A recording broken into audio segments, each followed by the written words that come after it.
മലയാള cinema രംഗത്തു നിന്നും തുടങ്ങി ഇന്ന് തെന്നിന്ത്യൻ സിനിമയുടെ തന്നെ ഏറ്റവും ശ്രദ്ധേയ നടിമാരിൽ ഒരാളായി മാറാൻ കഴിഞ്ഞ ഒരാളാണ് മമത മോഹൻദാസ്. മയൂഖം എന്ന സിനിമയിൽ കൂടിയാണ് സിനിമാ ലോകത്തേക്ക് എത്തുന്നത്. ഒരു അഭിനേത്രി മാത്രമല്ല മമത, ഒരു ഗായിക കൂടിയാണ്. വളരെ ചെറിയ പ്രായത്തിൽ തന്നെ അർബുദം പോലെ ഒരു മഹാമാരിയെ പൊരുതി തോൽപ്പിച്ച ആളുകൂടിയാണ്. തന്റെ അതിജീവനത്തെക്കുറിച്ച് നടി പലപ്പോഴും തുറന്നു പറഞ്ഞിട്ടുണ്ട്. ഇന്ന് പലർക്കും ഒരു പ്രചോദനം കൂടിയാണ്.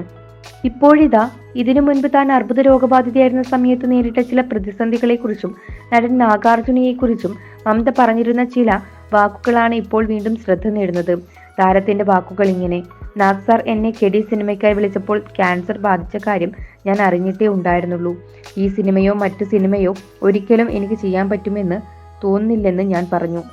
എനിക്ക് നീ പറയുന്നത് മനസ്സിലാവുന്നില്ല, ഞാൻ അടുത്തയാഴ്ച വിളിക്കാമെന്ന് അദ്ദേഹം പറഞ്ഞു. സത്യത്തിൽ നാഗ് സാർ എന്നെ വിളിച്ച സമയത്ത് ഞാൻ ഫോണിലൂടെ കരയുകയായിരുന്നു. അങ്ങനെ അടുത്തയാഴ്ച ഞാൻ അദ്ദേഹത്തോട് സംസാരിച്ചു, ഈ കാര്യങ്ങൾ പറഞ്ഞു. കുഴപ്പമില്ല, നീ കഥ കേൾക്കൂ എന്ന് പറഞ്ഞു. കുട്ടിക്കാല രംഗങ്ങൾ ഇപ്പോൾ ചിത്രീകരിക്കാം, നീ ചികിത്സ തുടങ്ങിക്കോ, കാത്തിരിക്കാമെന്ന് അദ്ദേഹം പറഞ്ഞു. 14 ദിവസവും കീമയോയുണ്ടാവും. 2 ദിവസം എനിക്ക് ക്ഷീണമായിരിക്കും. 3-ാം ദിവസം ഞാൻ വർക്കിന് പോവും. കീമോതെറാപ്പി ചെയ്യുന്ന 6 മാസത്തിനിടെയാണ് കെടി സിനിമ ഷൂട്ട് ചെയ്തത്. ആ 6 മാസക്കാലം എൻ്റെ ചികിത്സ എങ്ങനെ നടന്നു എന്നത് ഇപ്പോഴും എനിക്ക് അറിയില്ല. പക്ഷെ ഞാൻ മാനസികമായി തകർന്ന ആ നിമിഷം അങ്ങനെയൊരു സിനിമ ചെയ്യാൻ സാധിച്ചതുകൊണ്ട് ഒരുപാട് ആശ്വാസമായിരുന്നു. 14 ദിവസവും കീമയോയുണ്ടാകും. 2 ദിവസം എനിക്ക് ക്ഷീണമായിരിക്കും. 3-ാം ദിവസം ഞാൻ വർക്കിന് പോവും. 4 ദിവസം വർക്ക് ചെയ്ത് തിരിച്ചു വരും. 6 മാസം ഇങ്ങനെ പോയി.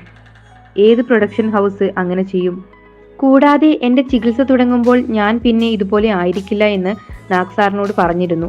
2 മാസത്തിനുള്ളിൽ ഞാനിതുപോലെ ആയിരിക്കില്ല, എൻ്റെ മുടിയെല്ലാം പോകുമെന്ന് ഞാൻ നാഗ് സാറിനോട് തുടക്കത്തിൽ തന്നെ പറഞ്ഞിരുന്നു. ഒരു പ്രശ്നവുമില്ല, നമ്മൾ ഈ സിനിമ ഒരുമിച്ച് ചെയ്യുമെന്നാണ് അദ്ദേഹം പറഞ്ഞത്. ആ സമയത്ത് അദ്ദേഹം എനിക്ക് പ്രതീക്ഷ തന്നു. അതെനിക്ക് ഒരുപാട് ധൈര്യവും സന്തോഷവും എല്ലാം തന്നു.